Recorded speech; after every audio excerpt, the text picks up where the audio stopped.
sociólogo, especialista en Medio Oriente. Kevin, un gusto, ¿cómo le va? ¿Qué dice? Buenas tardes. Hola, Paulino, ¿qué tal? Gracias por este ratito. Describime a Afganistán ahora, el por qué se llega a esta situación y cuál podría eventualmente ser la salida en medio de la reunión de urgencia del Consejo de Seguridad, por otra parte, con Estados Unidos como voz cantante. Bueno, está en un proceso complicado de transición. Se acaba de declarar el Emirato Islámico de Afganistán. Es el resurgimiento del nombre que tenía el país cuando los talibán gobernaban en los años 90. En estos últimos días los talibán ingresaron a la capital nacional, Kabul, después de haber tomado varias capitales provinciales a lo largo de la geografía del país. Y todo esto se da en el marco de la retirada de las tropas estadounidenses que se creía podían llevar a la estabilidad de un gobierno transicional liderado por los propios afganos. Bueno, evidentemente se subestimó el poder de los talibán y se sobreestimó la capacidad del gobierno de Ashraf Ghani, el presidente que se acaba de retirar del país, de poder mantener el control. Él ahora está en el exterior, junto a su círculo íntimo, en teoría para evitar derramamiento de sangre. Y si pensamos un poco cómo se llegó a esta situación, creo que hay que pensar en un problema que se encaró principalmente como un problema militar, pero que tenía muchísimos componentes políticos, ideológicos y diplomáticos. Y uno de los principales factores que llevó a esta catástrofe es el hecho de que el gobierno transicional estaba encabezado por caudillos locales que ejercieron un poder de mano muy dura con su propia población, muchísima corrupción, problemas económicos estructurales que no se resolvieron, y por lo tanto las ciudades a lo largo de Afganistán terminaron cayendo sin mucha resistencia de parte de la población. De alguna forma los talibán no fueron recibidos con tantas lágrimas porque nadie estaba demasiado contento con el gobierno afgano que existía hasta ahora. Sin embargo, ahora vemos enorme incertidumbre y las horribles imágenes de miles de afganos que están intentando salir del país, incluso bajo el riesgo de su propia vida. Las fronteras también están ahora colapsadas. El sistema bancario está sin liquidez porque la gente está intentando retirar sus ahorros del banco para poder irse del país, y hay una gran incógnita sobre el futuro de Afganistán. ¿Cuántos habitantes tiene Afganistán hoy, más o menos? Afganistán tiene unos 50 millones de habitantes. O sea que tiene un poquito más que Argentina. Territorialmente hablando es mucho más pequeño que Argentina. Sí, es una zona del mundo que tiene muchísima densidad poblacional. ¿Y por qué baja el petróleo hoy como reacción, además del aumento en la variante Delta?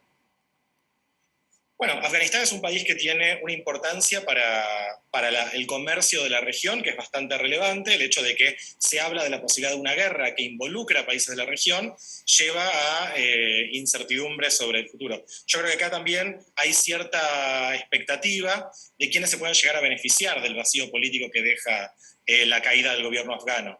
Hay países, por ejemplo Rusia, que están mirando con interés la presencia en Afganistán de recursos minerales y energéticos y la apertura de rutas comerciales, y por eso tenemos que ver que hay países que no cerraron la embajada y que no están retirando su personal diplomático, pensando que es posible tener una relación comercial positiva con Afganistán. En ese sentido, tal vez hay señales positivas para algunos mercados que están esperando la apertura de relaciones comerciales en direcciones diferentes a las que existían hasta y ahí, ahora. en ese sentido, ¿quiénes son? ¿Rusia y quién más? ¿Quiénes serían los eventuales aliados de un régimen talibán? Bueno, no sé si aliados, hay que esperar a ver cómo se dan las cosas, pero sí podemos ver que Rusia y China están muy interesados en desarrollar vínculos efectivos con el nuevo gobierno talibán.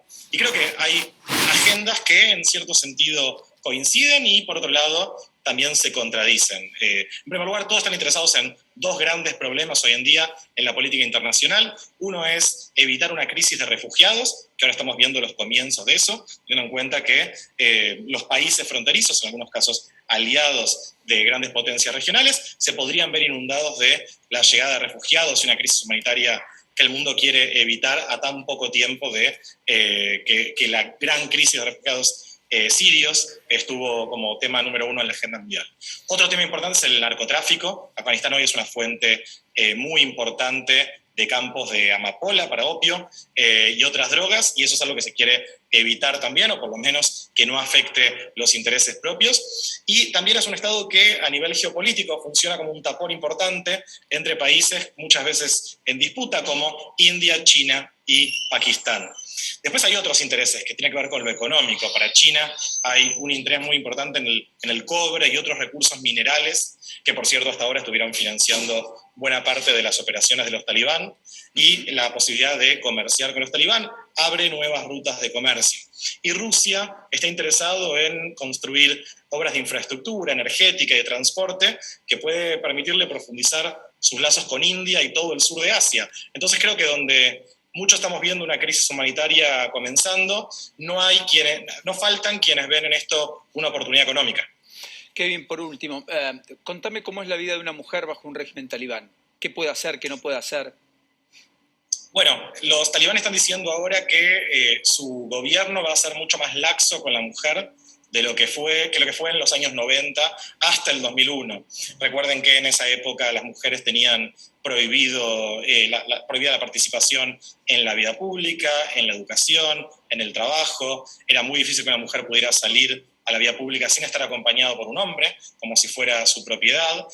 Ahora hay una nueva generación de talibán. Buena parte de la vieja guardia talibán fue asesinada o todavía está presa en lugares como Pakistán y en otros lugares del mundo.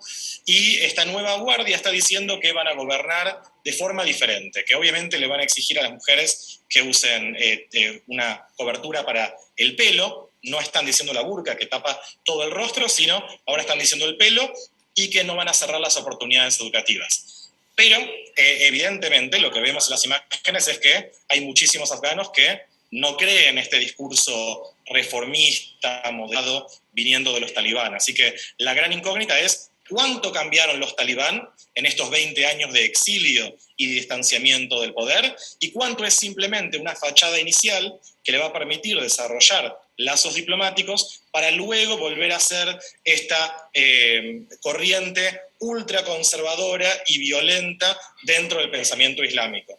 Todavía parece temprano para saberlo, pero el escepticismo de muchos de los afganos es más que entendible. Kevin, un enorme abrazo, gracias y hasta la próxima, muy gentil. Gracias a ustedes. Hay gente que se va a